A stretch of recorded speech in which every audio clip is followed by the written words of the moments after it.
Sanibonani guys, igama ngiqabile nginiphathela amazibela omkhokha ngomhla ka-26 September. Guys, kushubile. UNomkhosi bekade eqhiphuthekile-ke emzini wakhe, eyidlela ukudla kwakhe, eyiphuzela nejuice, kwangena inokho esicabheni. Utheme uthi yazuvela isicabhe, hayibo!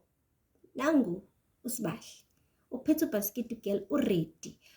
Umbuzile ukuthi hayibo Sibahle, ufunani lana?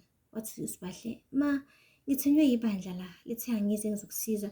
Phela wena njengomama omkhululi akumelanga kube khona ezinye izinto nje ozenzayo. Ngakho-ke mina ngikhona. Wathi hayi cha, ubani uthi mina ngidinga usizo pho ngoba mina ngi-right? Wathi hayi ma, kanti ngizela nje ngizokugezela izitsha, futhi ngakuklinela ngisho ukuklinela endlini. Ngiyakwazi nokupheka, ngiyapheka ngisho ukupheka. Wathi Nomkhosi ngithe ngiyabonga sisi. Wabethatha ubhasikidi ubeka phansi ugirl. Wathatha iglasi neplate akade lidlele uNomkhosi wabe ekhishini.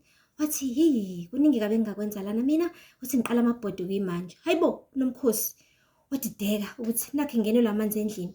Phela kuthe kusanjalo wakhumbula amazwi amamzobo ukuthi sengathi impela uSibahle hayi usemaplanini ukuthi amchithele umuzi. Wabona ukuthi yabona-ke manje isikhathi sokuthi ahambe ekhishini ayoqondise igwegwe ugirl.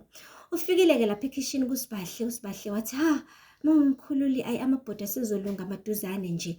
Wamane wathi Nomkhosi, weSibahle ngisacela sikhulume. Wathi hawu ma, indaba sengitheni ngenzeni?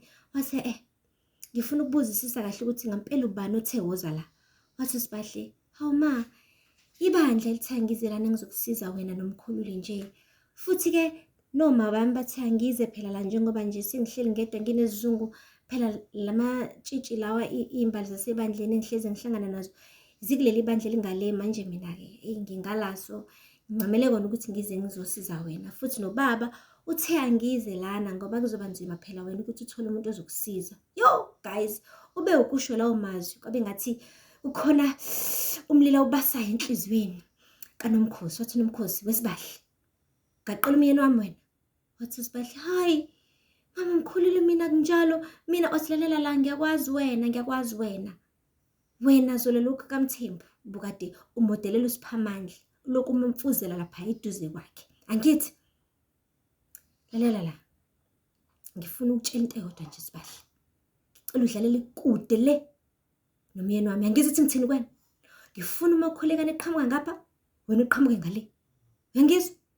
Angifuni ngisho uphefumula umoya wodwa nokhulekane ngoba mengingenjalo uzokhomba umuzi onotshwala. Empeleni ngikugcine nje ngokukhomba lowo muzi. Uzongena phakathi uphuze udakwe. Ngizwe ukuthi ngithini? Phuma emzini wami. Hayi uSibahle washiya yonke into akayenzayo. Wagijima wasicosha ubhasikidi wakho. Wayocosha ubhasikidi wathi khumula naleli duku. Intombi njani ehlezi ithwele iduku.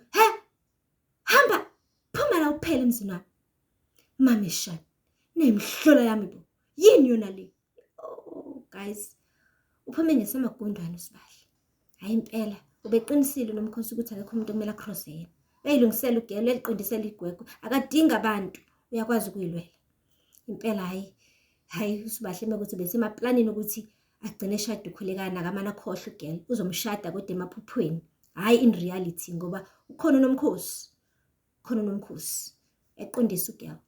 Aphela lapho-ke guys amazibela namhlanje. Ngakhohle ukusubscribe and like and comment. Until next time. Bye.